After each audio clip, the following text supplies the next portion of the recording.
Wacana Partai Gerindra yang mulai mendorong Prabowo untuk 2 periode sejak awal masa pemerintahan memunculkan tanda tanya besar di ruang publik. Baru sekitar setahun 4 bulan menjabat, fokus politik justru sudah melompat jauh ke periode berikutnya. Padahal masyarakat masih menunggu realisasi konkret dari berbagai janji Pilpres 2024, mulai dari perbaikan ekonomi rumah tangga, penciptaan lapangan kerja yang lebih luas, hingga stabilitas harga kebutuhan pokok. Disinilah muncul kesan bahwa narasi keberlanjutan kekuasaan lebih cepat bergerak dibanding hasil nyata yang dirasakan rakyat. Jika dibaca lebih dalam, dorongan 2 periode bukan hanya soal popularitas figur, melainkan strategi menjaga soliditas politik sejak dini. Ketika isu kelanjutan kepemimpinan sudah diamankan, koalisi menjadi lebih patuh, manuver internal bisa ditekan, dan arah kebijakan jangka panjang relatif terlindungi. Bagi kelompok ekonomi besar, stabilitas politik seperti ini memberikan rasa aman untuk investasi dan proyek strategis.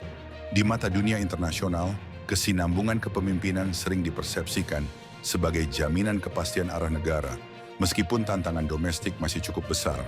Namun persoalan muncul ketika wacana masa depan didahulukan sebelum kinerja masa kini benar-benar teruji.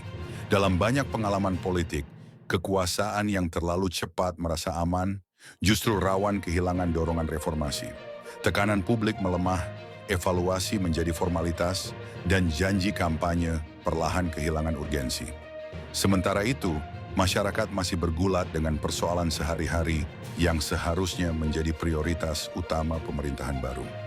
Ketimpangan antara narasi elit dan realitas publik inilah yang bisa memicu kelelahan politik dan menurunnya kepercayaan. Lebih jauh lagi, wacana 2 periode sejak awal berpotensi menggeser esensi demokrasi. Perhatian publik diarahkan bukan lagi pada capaian dan tanggung jawab kekuasaan, tetapi pada siapa yang akan terus memimpin. Ruang bagi alternatif gagasan dan kepemimpinan menjadi semakin sempit. Padahal demokrasi yang sehat bertumbuh dari kompetisi ide, evaluasi kinerja, dan koreksi publik yang kuat, bukan dari pengamanan kekuasaan lebih awal.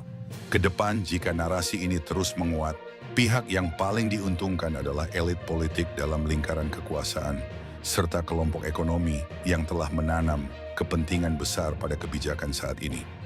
Mereka mendapatkan kepastian sejak dini, sementara yang berpotensi dirugikan adalah masyarakat luas, karena ruang kontrol terhadap pemerintah menjadi semakin terbatas.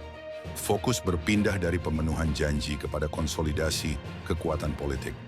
Pada akhirnya publik patut bertanya secara jujur, apakah pembicaraan 2 periode lahir dari prestasi yang sudah terbukti atau dari kekhawatiran elite kehilangan kendali di masa depan?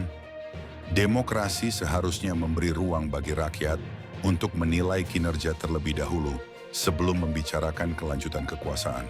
Kalau menurut kalian, apakah wacana 2 periode ini wajar muncul begitu cepat atau justru terlalu dini di tengah janji Pilpres 2024 yang belum sepenuhnya terrealisasi? Tulis pendapat kalian di kolom komentar. Jangan lupa like kalau video ini bermanfaat, share ke teman-teman kalian, dan subscribe agar tidak ketinggalan analisis politik cerdas berikutnya.